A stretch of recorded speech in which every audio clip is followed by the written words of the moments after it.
Welcome to the October Life-Changing Leadership Blast. This month's topic is around accessing all the skills and abilities and capabilities of every leader.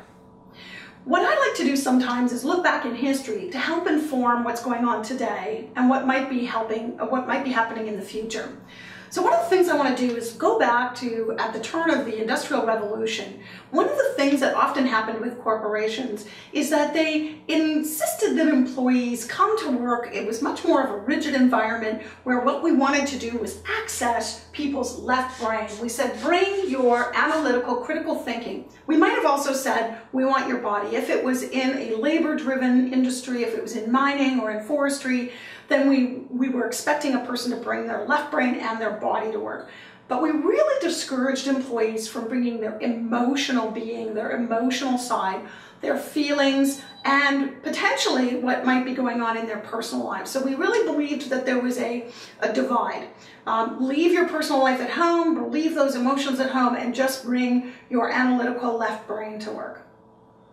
About 10 years ago, 15 years ago now actually, we started to talk about the importance of accessing the right brain.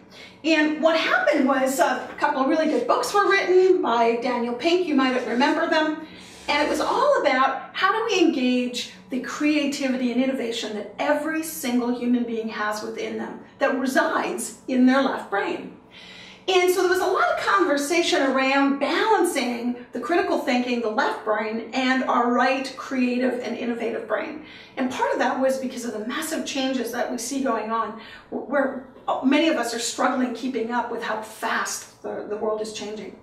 We believe that there is way more to being human. We believe that there is way more to being a great leader. And what that includes now is actually accessing the heart center.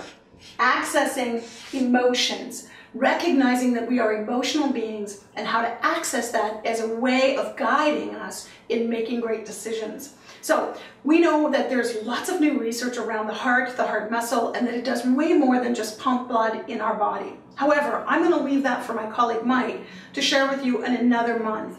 What I just want to touch on today is how to access that intuition, the feelings, the emotions, the gut feel, the spidey sense. So I often ask leaders, have you ever made a decision you knew you shouldn't make, but you made it anyway? What's that about?